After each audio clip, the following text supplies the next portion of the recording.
change you're seeing in Niagara sustainable. From that brown to green, it will be sustainable. 406 expansion of GO service was also on the list. Greenbelt cities and community development, particularly downtown St. Catharines, and its partnership with Brock University and bringing the Center for the Arts into downtown St. Catharines. And I think many of you will be pleased to hear that Niagara's poverty reduction strategy was on the list. First time in 4 years that social service infrastructure was on the list.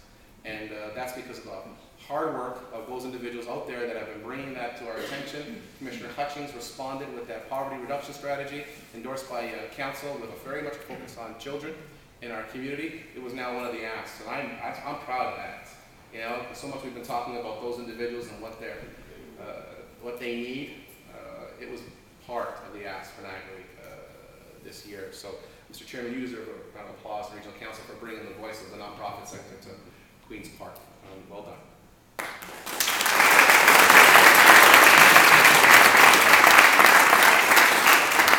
We're at the end almost. I got 1 or 2 more slides left. You probably want to know, okay, politicians, you promised us, 4 of you, that you're going to work together. We can't wait a year from now to see what you did. And actually, we're going to expand and we're going to include Fort Erie next year. Mayor Martin has expressed an interest. He goes, what about us? We're in the southern tier. And I said, well, you know, we use the chamber geography to kind of plot the 4, but yeah, you're in. So he's going to join us, and we're definitely going to do an update on what we've done and what we're going to work on. But the 3 things that we've been talking about so far is a buy local agricultural product. We all have markets, you know, Pelham, Welland, and Port Colborne have markets. How do we celebrate that? You know, having Bart Henderson on our team really has a background in agriculture, and was a writer in agriculture, has been pushing that very gently but firmly, and she's a gem, and that's now something that we want to do, some type of joint brochure, some type of joint marketing piece to buy local agriculture products. We were talking about it a couple months ago, and actually we brought our Northern Tier mayors to a meeting, Club 2000. Where's Lucy? Where's Lucy? Thank you, Lucy, for helping bring that voice to the table. I think the mayors of Grimsby and Lincoln really appreciated that. Also, good to great. You may remember I gave a speech about that, and it's a partnership we want to do with the Chamber. We've asked the Welland Pelham Chamber of Commerce to meet with the Polk and Wayfleet Chamber of Commerce. And the pitch we have, if the staff agree and if the board of directors agree, we want to identify 7, 8, 10 businesses, small businesses in the southern tier that meet the new growth areas for Niagara. And what we want to do is say, okay, let's take them, let's get them from a small business to a medium-sized business. Because real growth in the economy comes from within. You know, good to great. Let's help them get good to great. What are the supports they need to surround them? What are the government supports they need around them? And we will come in as the 4 municipalities, and we'll leverage our relationships with all levels of government. And let's put 2 years behind these 10 companies. And then 2 years from now, they're going to become the mentors for the new 10. And we're going to basically grow our own talents. Remember that image of Niagara being those maverick business people, right? Well, we're going to pick them, we're going to identify them, and we're going to help them for the next 2 years. And then they become medium-sized, and we're going to kind of build that base of existing businesses, and we're going to build it around those 4 new growth areas that we've identified: biomanufacturing, health and wellness, the Green Initiative, and I'm missing one. Green, health, wellness, biomanufacturing. Oh, interactive media. Interactive media. And we'll see where they are in the southern tier, and let's help them grow and prosper.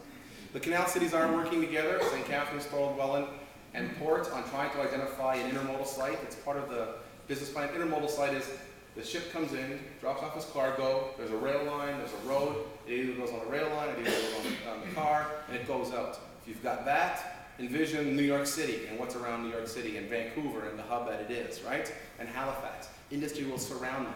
Our proximity to the United States, bi-national community, fans right into the eastern seaboard. If we can get that asset in Niagara, you know, we just enhanced our ability to bring those industries here that want to geographically locate next to approximately 70% of the population of North America is within, I think it's a day's drive, if I'm not mistaken, to Niagara. So we're working together on this.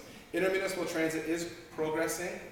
Polk Colborne didn't wait for the grant from FCM, they just went out and did it. And they negotiated a deal with the city of Welland, and now they have transit in their community, and they now have intermunicipal transit. Pelham has met with us.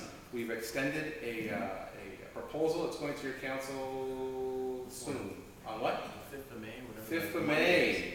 So, you know, Polk Colborne and Pelham, we'll see where Pelham's going to go, but they aren't waiting for the FCM grant to come out. They're just going to go and do it and see what happens. So, you know, we're not waiting, and I think you're going to be hearing some good news very soon. The first phase, I'm convinced, will be in 2009. you will see the rollout in 2009 of municipal transit in Niagara. I'm convinced of that. So, my final thought before we all go back to our day. You may recall about a year ago, you saw this. It was, I talked about our identity crisis. I talked about the Welland site.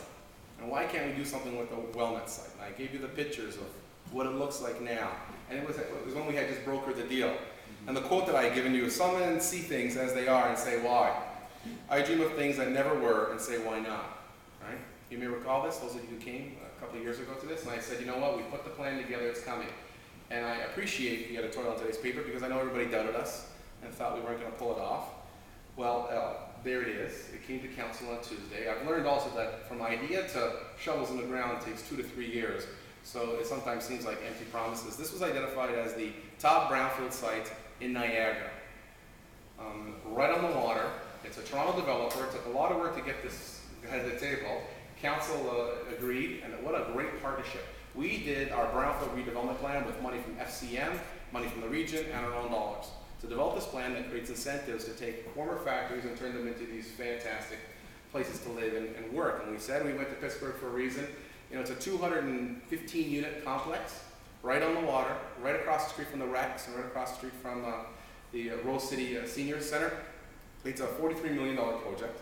It's going to begin this year. It's a 1 to 5 year window because they're going to do it in phases as they clean it up. They're going to bring pieces into it. And I know you'll point to the Mill Street project and say, well, look, that was off the rails. Yeah, you know what? Business people face some difficult times, right? Business people.